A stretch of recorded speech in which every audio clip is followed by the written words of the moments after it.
A beleza é a expressão externa do nosso equilíbrio interior.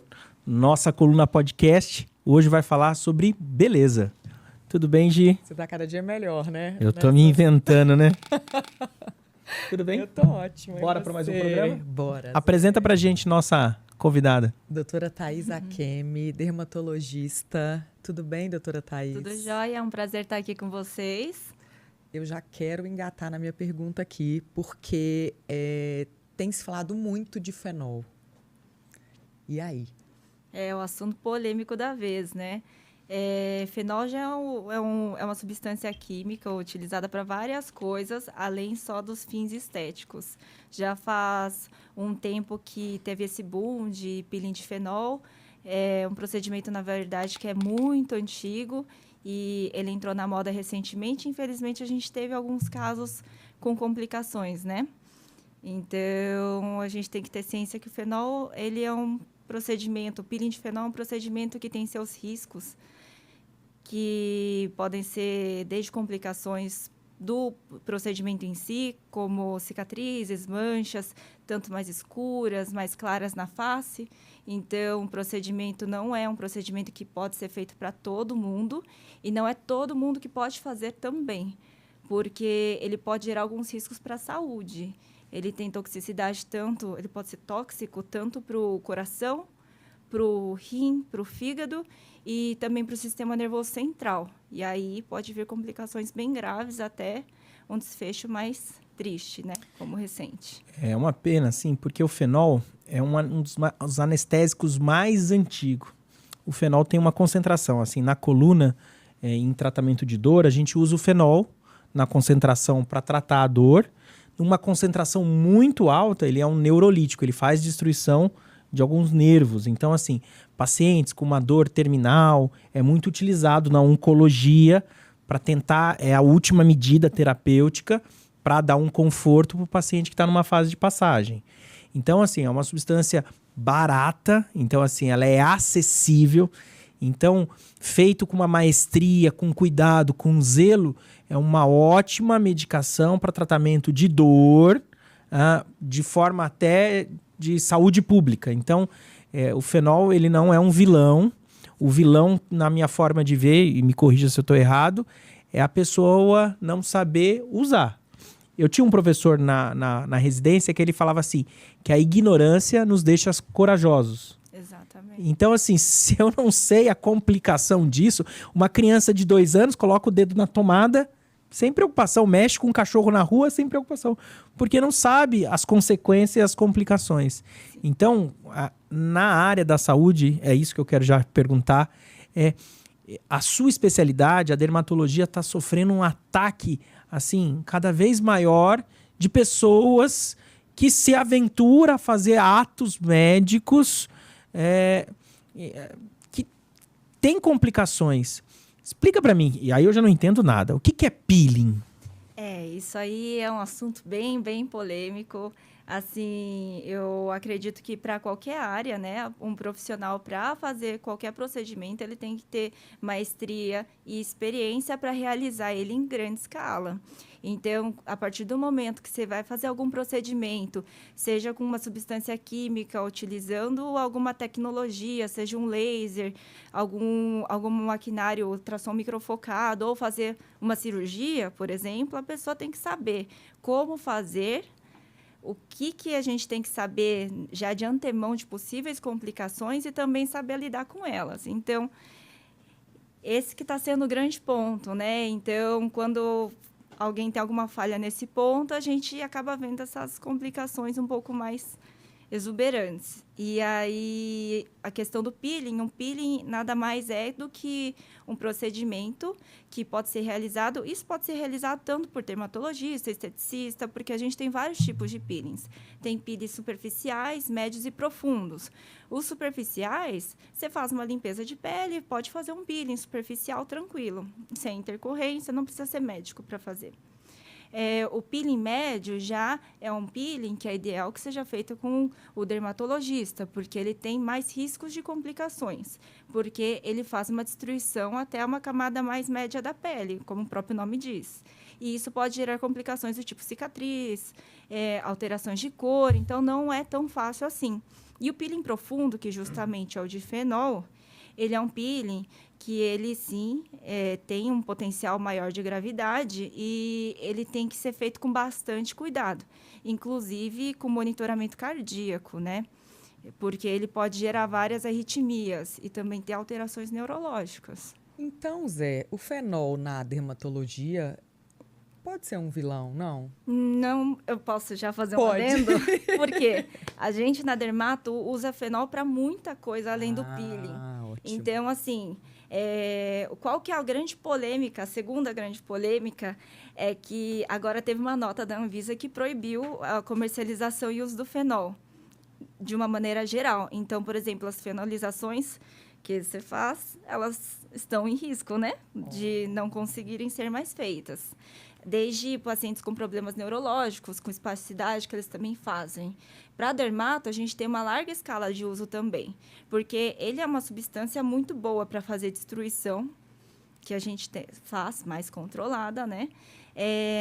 Em cirurgias de unha, por exemplo, aquela unha encravada que fica recorrente, é uma substância que a gente consegue usar para fazer com que ela pare de, no meio do ato cirúrgico, a gente aplica ela para que ela pare de crescer e a gente mata as células da região e aí a gente consegue curar essa unha encravada, que é um problema recorrente que muita gente tem.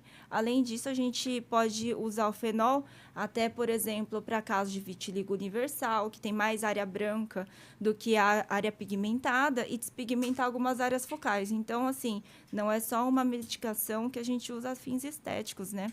Então, assim, está tendo uma polêmica bem grande, porque tem muita gente que usa fenol para esse tipo de finalidade. Para coisas importantes, né? Sim, até tratamento de verruga dá para a gente usar o fenol.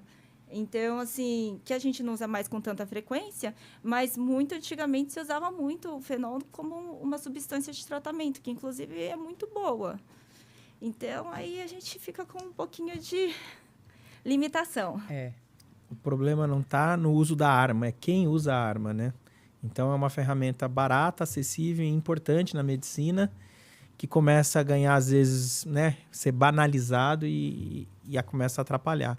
Essa profundidade, só para tirar a dúvida, ela está relacionada ao uso de agulhas ou não? A substância ela tem a capacidade de atingir? Os peelings, em geral, assim, depende da substância utilizada. Então, por exemplo, salicílico é mais superficial, retinóico também, né? Mas aí o peeling de ata, ele pode ser médio. Então, assim, a substância, ela já faz essa graduação e também tem artifícios do tipo combinar, a gente consegue aprofundar. Se a gente atrita, a gente consegue aprofundar. Se a gente faz, por exemplo, algum procedimento do tipo microagulhar, alguma coisa do tipo, a gente consegue aprofundar também, mas a gente não microagulha aqui. Algumas técnicas que estavam sendo veiculadas estavam tendo associação de microagulhamento com as substâncias, então potencializa muito o risco de complicação. E o que chama atenção, acho que nesse caso que a gente já começou o programa, é a formação da pessoa. Assim, isso é público, né? Tem várias reportagens. Parece que é uma formação online, assim. Eu fiz uma certificação online com pouquíssimo material didático, sem literatura, sem absolutamente nada. Então, eu acho que quem também está na outra ponta desse jogo precisa também avaliar o profissional. Então, nós, médicos, a gente passa por um crivo de residência, prova de título de especialidade, subespecialização, prova de título da subespecialização. Então, quem está em casa, quando for procurar o profissional, o médico, entra no site do CREMESP, digita o nome do médico, que vai aparecer se ele é especialista. Ele tem que ter uma coisa chamada RQE, que todo especialista é obrigado a registrar. Então, não aceite a pessoa colocar a mão no seu corpo ou fazer qualquer procedimento em qualquer área da medicina que você não esteja passando com uma pessoa especializada, membro da sociedade, pessoa atualizada, que frequenta congresso, que participa de aula, que é uma professora de universidade, que tem acesso a residentes. Então, isso é muito importante. E com que idade pode começar a fazer esse danado desse peeling aí, que eu nunca fiz? Então, o peeling de fenol... Não, de qualquer um. Ah, tá. Que o peeling de fenol, na realidade, assim, como grande indicação, são pacientes mais velhas, né? Que a gente acaba, de mais idade, que tem uma degradação mais intensa da pele, né? Que elas são esse perfil da paciente com fototipo muito baixo, com bastante alteração e envelhecimento de pele. Mas o peeling da idade depende muito mesmo. Por exemplo, um peeling para auxílio de acne pode ser feito em adolescente, entendeu? Então, um peeling para ajudar a dar aquela secadinha da acne, um peeling leve, pode ser feito em idades mais jovens. Aí, os peelings mais intensos pode ser feito, né, com finalidade mais de tratamento de alívio de rugas, né? Que, assim, ruga mesmo a gente acaba tratando de outras formas. Mas a gente acaba utilizando em pacientes com mais maduras, assim, alguma coisa mais intensa. E, Thaís, qual o procedimento que você mais gosta de fazer? Eu adoro fazer bioestimulador de colágeno, que é a aplicação de uma substância que faz o estímulo do colágeno, né, que faz o estímulo para o seu corpo produzir o colágeno. E aí, o que acontece? A gente, é natural, pelo envelhecimento, a gente vai perdendo colágeno da nossa pele. E isso acontece a partir dos 25 anos de idade. A partir dos 30, fica uma quantidade de perda de colágeno mais considerável. Então, a partir dos 30, é legal fazer um bioestimulador para, o que eu falo manter você de uma forma mais jovial. Então, assim, o bioestimulador consegue trazer de volta aquela qualidade de pele, tratar um pouquinho e prevenir questão de flacidez. Então, vem essa questão agora que a gente fala muito de rejuvenation, que é envelhecer bem, né? Bem resumidinho.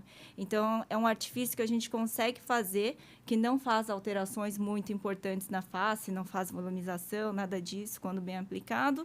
E aí, a gente consegue manter a naturalidade. Então, é um procedimento que eu gosto muito, assim. Eu brinco que, a partir dos 30 anos, todo mundo merece um pouquinho de bioestimulador para manter mesmo o rostinho mais jovem. E o que suas pacientes mais procuram?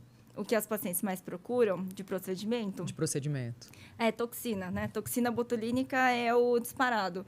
A procura é muito grande e justamente também tem essa questão do receio, principalmente quando é a primeira toxina ou teve alguma experiência que não gostou do resultado da toxina, que também é operador dependente, né? Depende muito do jeito que é aplicada a substância. Enfim, é o campeão, né? É o Botox. Né? O Botox é a marca, é o famoso Botox. É o famoso Botox. E quando o paciente deve procurar o dermatologista? Assim, eu não tenho queixa, a princípio nada me incomoda. Quando ele deve fazer uma consulta preventiva, uma consulta de avaliação? Como funciona isso? Assim, consulta com dermato é sempre merecido uma vez por ano para fazer um check-up geral das questões das lesões, principalmente quem tem antecedente familiar ou pessoal de câncer de pele, alguma coisa do tipo. Então, assim, levando em consideração da dermato como um todo, né? Então, numa consulta, a gente analisa desde o fio do cabelo até a unha do pé, para ver se tem alguma pinta suspeita, se tem alguma coisa, né, que a gente tenha que ficar de olho, acompanhar. Então, por exemplo, uma criança pode ter alguma pinta suspeita, por exemplo. Então, não tem idade. Dermato é desde a criança até o idoso. Olha que resposta perfeita, né? A gente pensa, falando em dermato, só na parte estética. Só que a dermato, ela é muito mais do que isso. É uma especialidade que trata de uma doença que é uma doença muito grave. A gente podia comentar um pouquinho sobre os melanomas, as doenças, os cânceres de pele. Cânceres de pele, assim, a gente divide em 2 grandes grupões, né? Melanoma, que é o que dá mais medo, que é o que dá bastante metástase, é o mais grave. E aí tem os não melanomas, que os principais é o carcinoma basocelular e o espinocelular. E, assim, eles correspondem a uma parcela muito grande dos números de cânceres, né, da população. E eles são muito mais frequentes do que a gente imagina, né? Então, assim, é muito importante a gente fazer esse screening, principalmente do melanoma. Então, olhar as pintas, a evolução das pintas, se tem alguma suspeita, porque esse, de fato, ele gera bastante impacto na saúde do paciente por alto risco de metástases. E os carcinomas também nessa questão de... Geralmente, eles acontecem mais na população mais idosa, com exposição solar. Então, vem desde uma questão de screening para ver se tem alguma lesão suspeita e até orientações, né, da população de qual é o melhor horário do sol, passar filtro solar, etc., para a gente conseguir prevenir o carcinoma base ou espinocelular lá do futuro, quando a pessoa for ter 60, 70 anos. Então, isso aí é um trabalho de formiguinha que a gente vai desde pequeno, para a gente, né, conseguir envelhecer a pele também bem de uma maneira saudável. Então, é um negócio um pouquinho mais global. Thaís, uma criança, ela deve passar protetor todos os dias, já pensando nessa prevenção, ou não? Só porque eu passo protetor solar todos os dias. Sim. Passo no meu rosto, na minha mão, no meu braço. E no meu filho, não. É só no final de semana, quando ele vai para a praia, quando vai para o sol. É basicamente isso ou não? O mundo ideal é usar o filtro solar todo dia, né? E que essa questão do câncer de pele que aparece no futuro, o fotodano do futuro, é aquele solzinho que você tomou desde pequeno. De agora, né? Então, assim, é o solzinho que você toma desde criança e não é o sol que você tomou nas férias que vai fazer o grande impacto no futuro. O que faz impacto para só um adendo, aquela queimadura com bolha na infância é um alto risco de melanoma. Então, assim, é imprescindível usar o filtro solar caprichado para a gente conseguir prevenir isso também. Mas questão de fotodano, o ideal é que a gente use desde criança, né? Assim, e colocar esse hábito para as crianças, né? Porque senão vira aquele adulto que não usa filtro solar, que usa só quando vai para a praia. Você usa? Não com uma frequência como deveria. Como eu escolho o filtro solar? Então, filtro solar, assim, o importante, eu falo brincando, né? O principal, assim, quando eu vou montar alguma receita para o paciente, é deixar a receita mais palatável possível para o paciente, para ele conseguir aderir. Então, assim, o filtro solar, a gente tem que ter um fator de proteção ideal, então não adianta usar um fator de proteção muito baixo, tipo 15. Então, o mínimo do mínimo do mínimo é um fator 30. Se puder, assim, né, que a gente... para a gente conseguir potencializar a fotoproteção, o fator 50, ele é até mais bem-vindo. Mas uma questão que eu sempre levo em consideração na hora do paciente escolher o filtro solar é a questão do toque dele, né? O que impede muito das pessoas usarem o filtro solar é aquele toque ou cheiro do filtro solar. Então, geralmente, sempre tento orientar os filtros mais leves para o dia a dia, para o paciente conseguir usar e colocar isso na rotina.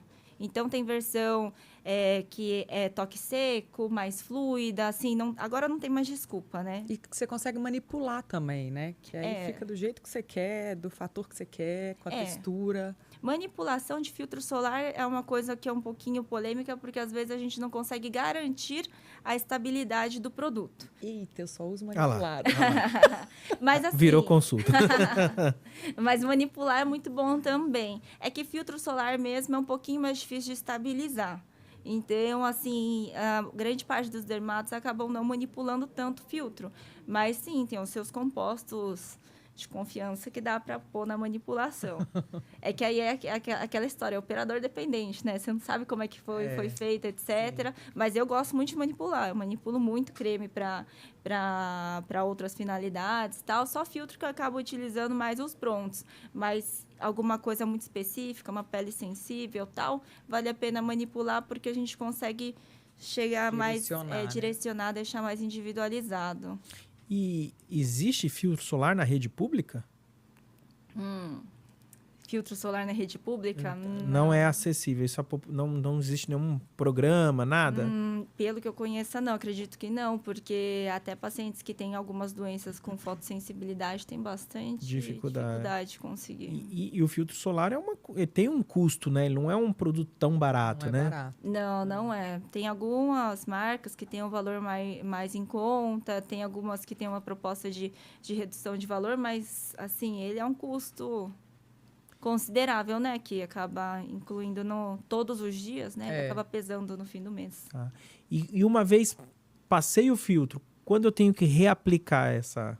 O ideal é reaplicar igual orientado na praia, né? Só que no dia a dia é difícil. Então, no dia a dia, eu acabo falando para o paciente pelo menos tentar reaplicar no almoço. E não precisa lavar o rosto para reaplicar. Passa por cima mesmo do filtro que já está. Aí, no caso das mulheres, tem versão spray, né? Que aí facilita. Tem umas bruminhas que você só espirra e já consegue repor. E também tem versão em pó, tem várias versões que ajudam muito a vida, né? Muito. Só que essas mais práticas não é legal para a primeira aplicação, porque elas não são tão homogêneas, mas para reaplicar tá ótimo. Só para manter. E para quem está no escritório, que não vai se expor ao sol, também tem que usar filtro solar? O ideal é porque, assim, no trajeto você pode se expor, o sol que vem também da janela também, acaba sendo uma exposição leve, mas Então, assim, de regra, é melhor aplicar pelo menos pela manhã.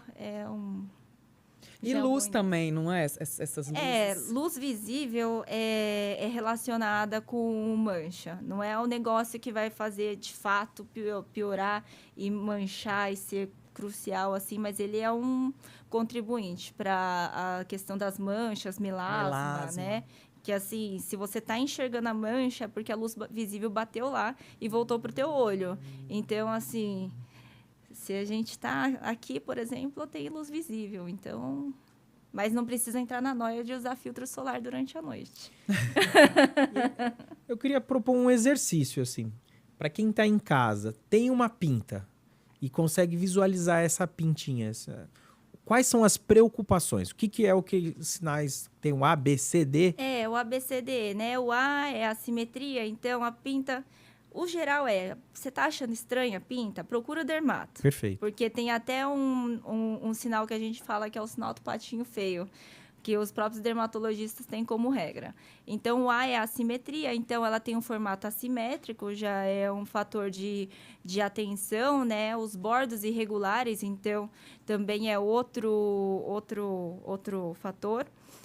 Outro fator de risco são múltiplas cores, né? Então, uma pinta com um pedaço preto e outro pedaço, um castanho claro, já é um fator de risco, dimensão também, as pintas maiores, mas esse a gente não dá para levar como uma regra de uma maneira geral, né, que uma pinta grande é de risco, mas é um critério.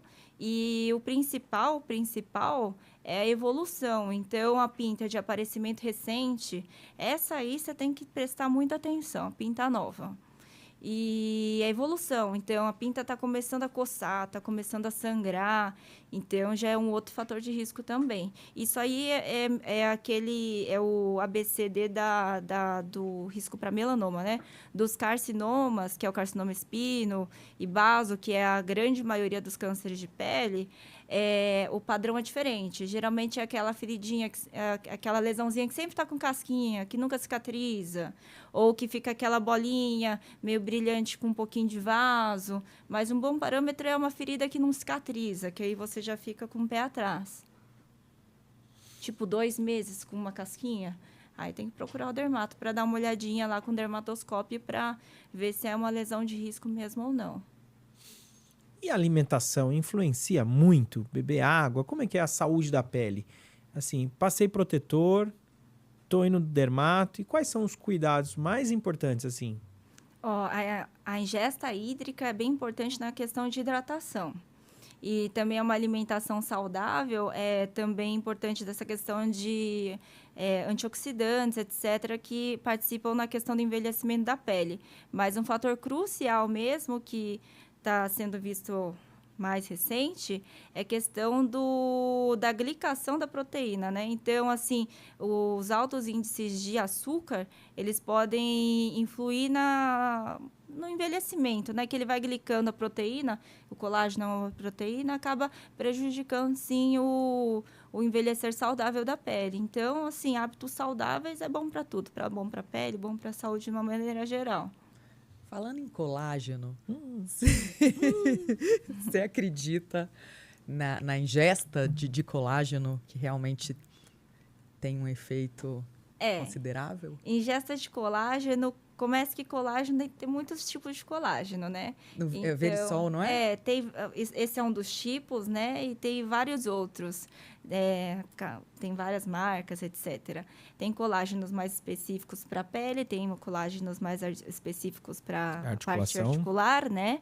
E aí a gente tem que levar em consideração vários fatores, né? O tanto que é absorvido, etc. E também como o colágeno vai parar na tua pele, né? Então, por muitas vezes, não dá para apostar muito que você tomar o seu sucozinho de colágeno, sua suplementação de colágeno vai ser o suficiente para te manter sem flacidez de pele. Porque ele, por si só, ele tem seus benefícios, mas ele não consegue fazer essa robustez de prevenção. Eu indico muito suplementação de colágeno quando a gente faz algum procedimento estético que vá estimular a produção de colágeno. Então, meio que para você ter a matéria-prima para conseguir uma entrega de resultado bacana. Então, vai fazer um ultrassom microfocado ou um bioestimulador, que aí ele vai chamar o colágeno, né, para a pele. Então, assim, ele é mais que bem-vindo, é muito bom. E também tem o silício, que é outro suplemento que é muito legal. Silício orgânico para pele, cabelos e unhas. Ele também é interessante. Você não toma isso? O silício eu tô aqui, já vou pesquisar, não sei. Mas o colágeno, eu acho que ele não vai mudar a nossa vida, mas dá uma ajudinha, ele ajuda, né? ele ajuda. É que assim, não dá para você contar só com ele para você ficar com aquele rostinho para cima, né? Tem que ter ajuda de mais coisas em paralelo. Outras cositas más. A gente comentou um pouquinho sobre a toxina. Qual é a idade ideal? Porque tem que fazer uma prevenção. Qual é a idade ideal para iniciar o uso da toxina? Eu geralmente não gosto de deixar idades como assim, os critérios muito fechados, porque cada rosto tem sua peculiaridade. Não é todo mundo que faz o recrutamento muscular que vai precisar da toxina muito jovem. Então, eu geralmente indico de acordo com a análise clínica da consulta. Tem aqueles pacientes que mantêm aquele rosto bravo desde jovem e aí começa a ter as rugas fixas, né? Eu mesma sou uma paciente que comecei a fazer toxina mais jovem porque eu sempre tenho o hábito de manter a cara de bravo ou o de susto. E aí, qual que é o ponto que eu tento explicar de uma maneira mais didática para o paciente saber e também para o profissional saber que é a indicação do uso da toxina. Quando você faz a linha dinâmica, né? A linha dinâmica que aparece quando você faz a expressão. Então, você faz isso, aparece a linha. Quando você deixa de fazer a expressão e ela continuar, é que aí você já tem que começar a fazer seu tratamento. Que se você deixar escorrer muito tempo, você não consegue mais resolver essa linha, porque ela vira como se fosse uma cicatriz. Eu brinco que é como se fosse uma folha de sulfite que você dobrou e vincou. Você vai lá tentar passar um ferro, esticar, já era. E aí a gente tem mais dificuldade de resolver essas linhas. Thaís, eu tenho que te confessar uma coisa. Eu sou contra Botox, sabia? E eu sou 40 mais, eu não faço Botox. Mas, você é uma paciente que é aquilo que eu comentei. Você é uma paciente que você não recruta muito a musculatura. A gente conversa, você não tem nenhum vício de musculatura na face que faz alguma ruga fixa mais intensa. Então, assim... Então, aí tudo bem. Eu não sou aquela pessoa que deixa tudo regrado. Não, bateu 20 e tantos anos, vai ter que fazer toxina de 6 em 6 meses. E aí vai ter que fazer o protocolo XYZ. como tudo na medicina, Exato. tem o seu guia geral, né? Mas a gente sempre tem que individualizar. Aí isso aí é aquela expertise que acaba diferenciando os profissionais. E é o que a gente estava conversando antes, né? Eu acho que hoje virou um padrão de beleza, sabe? E não sei, você tem que fazer botox? Você tem não, né? As pessoas fazem botox, Nariz fazem todos iguais. bocas iguais. E a Thaís estava me contando que realmente tem esses pontos, que são os pontos chaves, né? É, que o pessoal, às vezes, nos cursos, eles orientam ponto X, tanto, ponto Y, tanto. E eu não sei, eu acho que as pessoas estão perdendo muito a mão, assim, Ah, eu nesses concordo. procedimentos. Eu concordo bastante. Eu sou bem conservadora em questão de alterar características, né, de cada pessoa. Eu acho assim, todo mundo tem sua beleza. Todo mundo tem seu ponto forte e seu ponto fraco no rosto. Então, a gente tem que reforçar, cuidar do ponto forte, disfarçar o ponto fraco, mas não é deixar todo mundo igual. Deixar de ser você, né? Até porque padrão de beleza muda, né? É moda. Então, assim, muito antigamente, o rosto do coração, aquele rosto com a parte inferior mais fininha era mais bonito. Agora, o rosto angulado, com a região aqui inferior, né? O ângulo da mandíbula bem marcado, é o rosto da moda. Só que tem rosto que não dá para ficar com o rosto da moda. Ou, por exemplo, tem rosto que não consegue suportar um bocão, né? Então, às vezes, fica estranho colocar uma boca gigantesca numa pessoa que tem um rosto muito delicado, um nariz delicado, um rosto delicado, não fica muito bonito. Então, assim, de uma maneira geral, assim, nos tratamentos, eu sempre falo para o paciente, vamos tentar manter o seu rosto, né? Então, essa questão de envelhecimento, para a gente frear o envelhecimento, mas é natural a gente envelhecer também.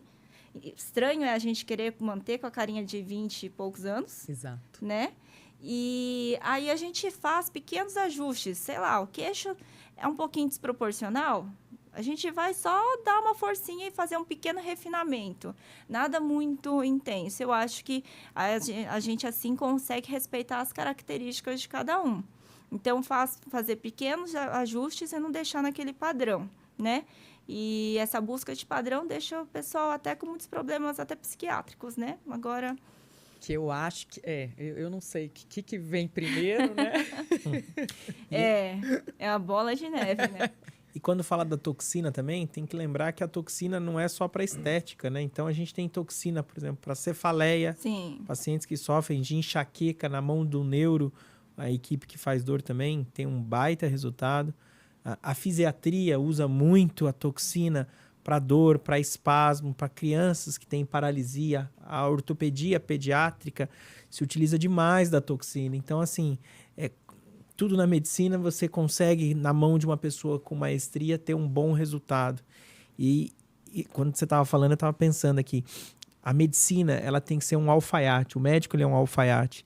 Então, para cada corpo existe um tratamento, para cada doença existe uma abordagem. Então, consultar um médico especialista é fundamental para a gente chegar nos resultados.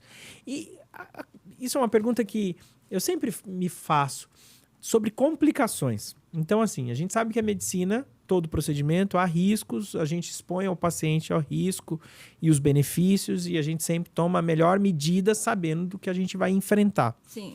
Como é que é no consultório receber pacientes que teve uma complicação por um outro profissional? Como é que é a sua abordagem? Como é que você visualiza isso? E quais são as medidas que podem ser tomadas?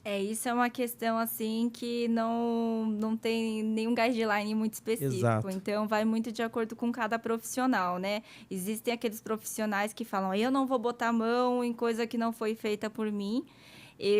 Geralmente, eu tento ser um pouco mais flexível, porque eu penso, né, se eu estivesse no lugar do paciente. Porque muitas vezes o paciente... Ele não foi fazer o procedimento com o objetivo de ter a complicação. Foi uma fatalidade que aconteceu e ele está numa situação bem complicada. Precisando da sua ajuda.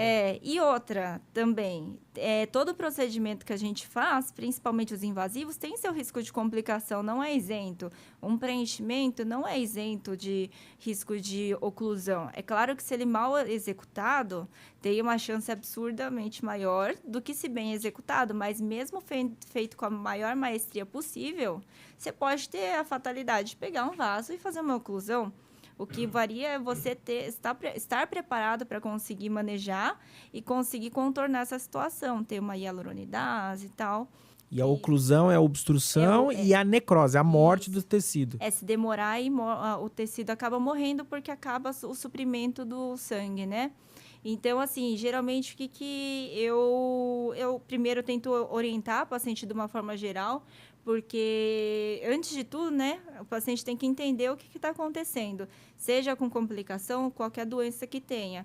Então, geralmente, eu dou esse acolhimento, eu oriento, e aí eu avalio. Se tem alguma coisa muito importante, por exemplo, com infecção, esse tipo de coisa, eu já manejo. Se for alguma complicação mais grave, obviamente a gente tem que manejar, não vai deixar uma oclusão, um vaso que entupiu para necrosar e falar, vai procurar o profissional. Então, eu acho que, antes de tudo, a gente é médico. E a gente tem que, né? Se o paciente está aqui, a gente tem que tentar ajudar da melhor forma possível. Mas, por exemplo, tem algumas coisas do tipo, o preenchimento não foi colocado, o melhor preenchimento para essa região não foi colocado da melhor forma, sei lá, preencheu a olheira e a olheira ficou marcada. Geralmente, do que ficar colocando a mão no serviço do outro, né, do colega ou do outro profissional, eu falo, tenta conversar com o profissional que fez, até porque ele vai saber o que ele colocou, porque eu olhando só, eu não consigo saber o que foi feito, com que técnica foi feito. Então, assim, antes de tudo, eu sempre tentar orientar, para tentar conversar com um profissional que acabou fazendo o procedimento, para ele conseguir também, né, ajudar a resolver a complicação. Então, eu acho que eu tento orientar mais por essa hoje? via. Tem chegado cada vez mais essas complicações? Olha, complicações, assim, tem uma frequência, assim, ok. Sempre pinga uma complicação ou outra, mas, assim, muito grave, assim, eu particularmente eu acabo não recebendo. Eu recebo mais de um preenchimento muito fluido, foi feito numa área errada, esse tipo de indicação que foi feita, né, de uma maneira que não foi a mais feliz possível. E gente que se arrepende de ter preenchido? Tem bastante. Tem bastante.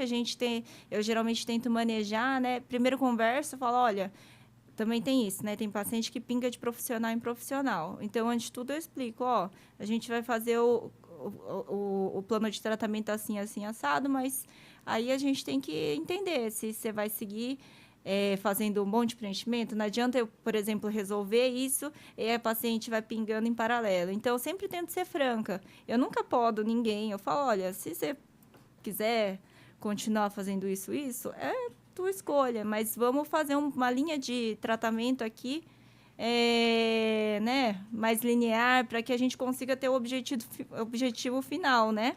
E você fala, não, eu não vou preencher mais em você, eu não vou fazer isso em você, ou não? Eu boto freio. Você bota eu freio, boto né? freio, porque é aquilo, às vezes é muito difícil para a pessoa enxergar o ponto. E também, às vezes, assim, é uma nuancezinha, é um conhecimento técnico que a pessoa não é obrigada a saber, né? Mas eu sou obrigada a saber. Então, assim, por exemplo, o exemplo mais clássico é a boca, né? O pessoal vicia na boca. Aí a pessoa quer e quer mais e mais. Então, assim, eu sou bem honesta. Então, eu falo, daqui pra frente não faço mais. E eu nunca faço bocão muito grande, porque não fica muito harmônico. E aí... E numa proporção entre homens e mulheres, assim, de porcentagem que procura esses tratamentos? Como é que é isso? Tem mais mulheres disparados, só que os homens cada vez mais estão ganhando espaço. principalmente nessa questão de querer envelhecer bem, né? Tá todo mundo chegando a senilidade, mais pessoas estão envelhecendo, e aí ninguém quer envelhecer mal. Então, E homem quer fazer o quê? mais assim, tratamento de flacidez, assim, comigo, mais questão de flacidez, meu rosto tá derretendo, que é aquela queixa clássica, né, que todo mundo tem. Com o passar dos anos, mas essa questão da perda do colágeno, alguma perda de sustentação, que a parte óssea do rosto da gente vai perdendo, né? Então, a gente perde essa região, tem algumas alterações, eles querem mais o retorno do rosto mais jovial do que ter alteração de característica mesmo. Às vezes, os mais jovens, eles querem deixar o ângulo da mandíbula mais equilibrado, ou alguma coisa para ajudar a papada ou queixo, que isso aí também ajuda muito na imagem, né, do homem, né, da questão de masculinidade. Então, assim, é mais isso, queixo, um ângulozinho de mandíbula, o envelhecimento saudável, e toxina não é tanto igual às mulheres, mas os homens fazem bastante. Eu acho que o que pega no homem é isso aqui, ó, cabelo. Eu acho que... tem esse ponto. Cabelo é muito, muito, muito. A calvície, né? Né? E a calvície, fala pra gente um pouquinho o que é a calvície, quando começa. O nome técnico é alopecia androgenética, né? Então, assim, ela tem o próprio nome diz, genética, então tem pessoas que, infelizmente, têm essa disposição a evoluir com essa perda de cabelo. E ela acontece basicamente por receptores hormonais nessa região. Característica que o cabelo ele vai, na verdade, sumindo. O cabelo vai afinando e some, e aí fica com aquela rarefação, e aí fica com as entradas, a coroinha.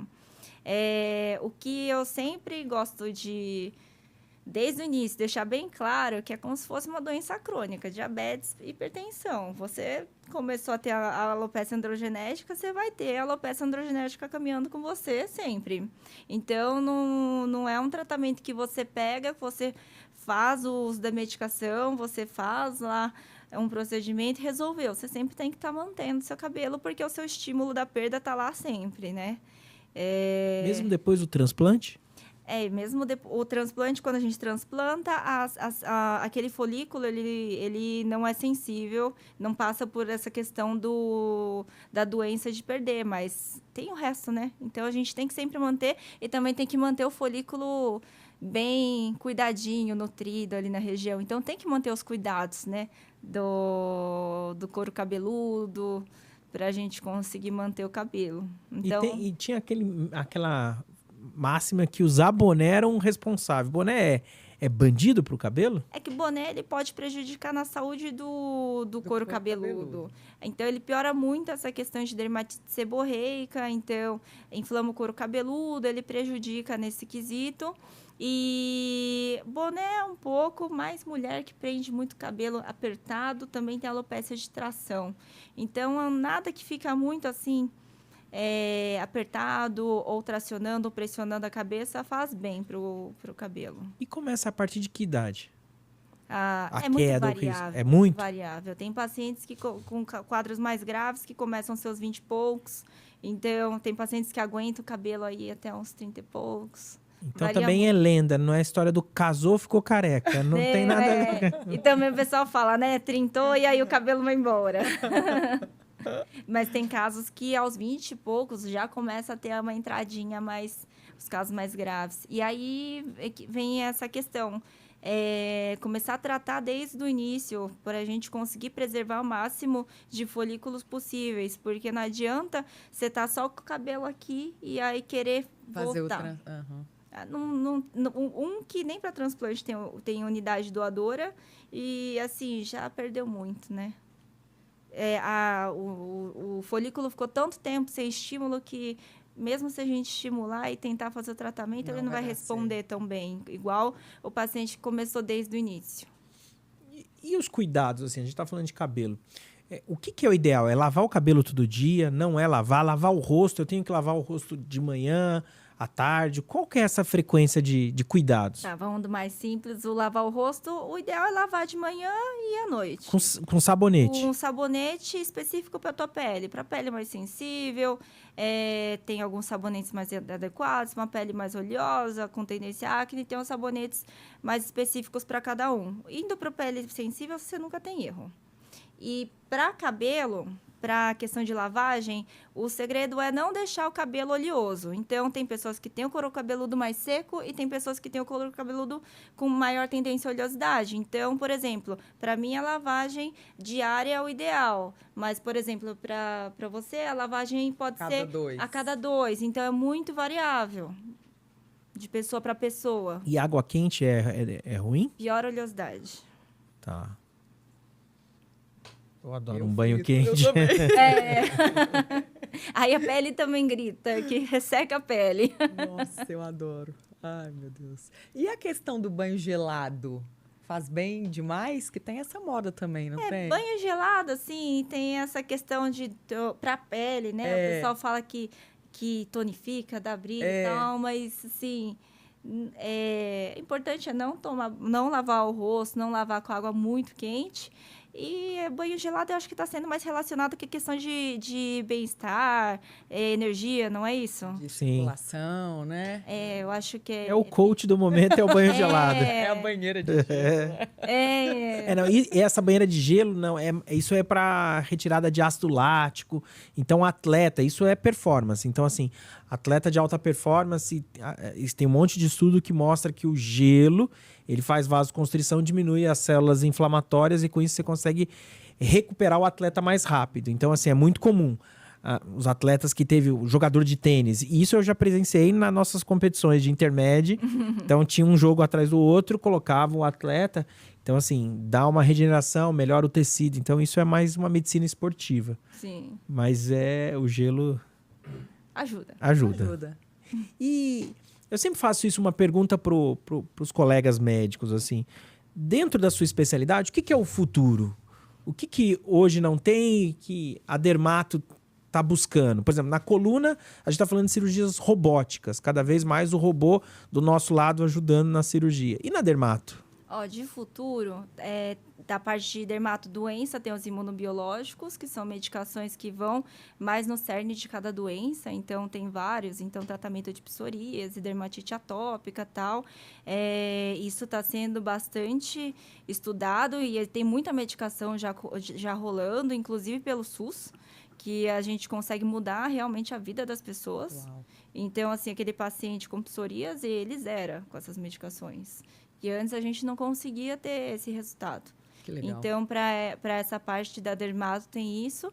E para a parte estética, cada vez mais a gente tem mais tecnologia, né? Então, tem lasers, tem ultrassom microfocado, substâncias cada vez mais elaboradas para a gente conseguir ter o efeito. Então... Eu adoro. É ótimo, né? E aí, mas é bom a gente sempre também ir para fins estéticos. Assim, eu sempre falo, vamos sempre com calma. Bom senso. E com bom senso. E o que está realmente, assim, comprovado que é seguro. Então, assim, Com lançou, eu particularmente eu quero ver robustez científica no produto novo, né? Antes de sair injetando nas pessoas. Boa. Porque, às vezes, a gente tem umas surpresas aí no meio do caminho.